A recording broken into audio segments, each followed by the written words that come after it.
kind of like a duty to inform, isn't it? Or a duty to help other people could include in that as part of it a duty to inform them sometimes, maybe? Yeah, cool question. Before I did that video with Peter Coffin, I did another one on Plato. Litcrit said that I could have engaged a little bit more with the idea of the forms, maybe presented some arguments as to why somebody might think they were plausible, and they thought that I was maybe like a little bit dismissive of it and didn't really engage with the forms seriously, and a few other people had that criticism too. I think that's probably a fair cop, to be honest. You know, in retrospect, I wish I'd talked a little bit more about types and tokens. That maybe would have helped people get the idea across to people a little bit more. I'm also generally just skeptical about the existence of abstract objects, so I think I was possibly just a little bit biased against Plato there, so fair cop. Similarly, Abe Chang too was a little bit frustrated that I took Plato to be speaking literally about the forms, and they actually had a very interesting reading of Plato according to which the forms are more like something to do with definitions, and I actually really like that reading. Fair cop, again.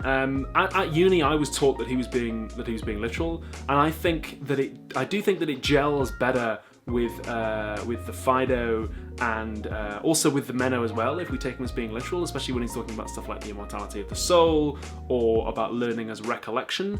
I'm not entirely sure how the kind of your reading of the forms as definitional would fit in with that sort of stuff, but like I say, I do really like that reading of it. See You Later asks, wouldn't the highest form in Plato's hierarchy of forms be the form of form?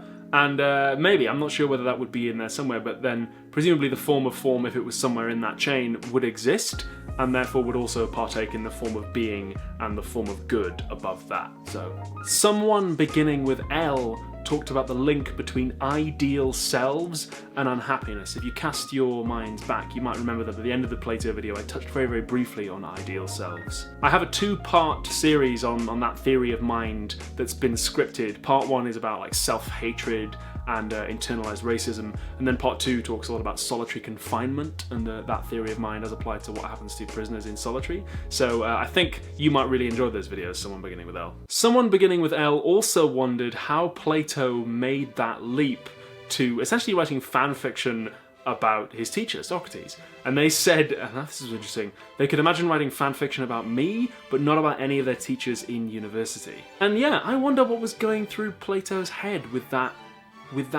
decision, and there's obviously something about like the parasocial relationship of YouTubers that makes writing fan fiction easier than the social relationship of like a classic teacher-student relationship. But then Plato would have learned at events called symposia, where philosophers would go and give lectures, and I wonder what that atmosphere was like, and like what it must have been like to have prompted that sort of feeling that he could have written Socrates into his stuff as a character. I guess we'll never know. As far as I'm aware, nobody's ever actually written any fan fiction about me, although plenty of people have said that they were going to, especially about me and Natalie from ContraPoints. Though if anybody has actually written any of that, I have yet to see it. Speaking of fans though, for being such a generous patron of the show, Andrew Kowalski got to ask me one question that I would answer here in front of everybody, and they chose to ask me, is there any sort of inquiry about learning? And I take it this is a reference to Meno's paradox, the paradox of inquiry, which we also talked about in the Plato episode. For those who need a refresher, Plato says that inquiry is impossible, and that's part of what motivates him to say that all learning is really just recollection of the forms. I don't really have any rigorous thoughts on this, but I have wondered for a while. You know, when you're trying to find something, you don't always know exactly what you're looking for, but like the missing puzzle piece in the jigsaw, you might know sort of roughly what shape it is, and also you might find something that could be a candidate for what you're looking for, and you could maybe test it.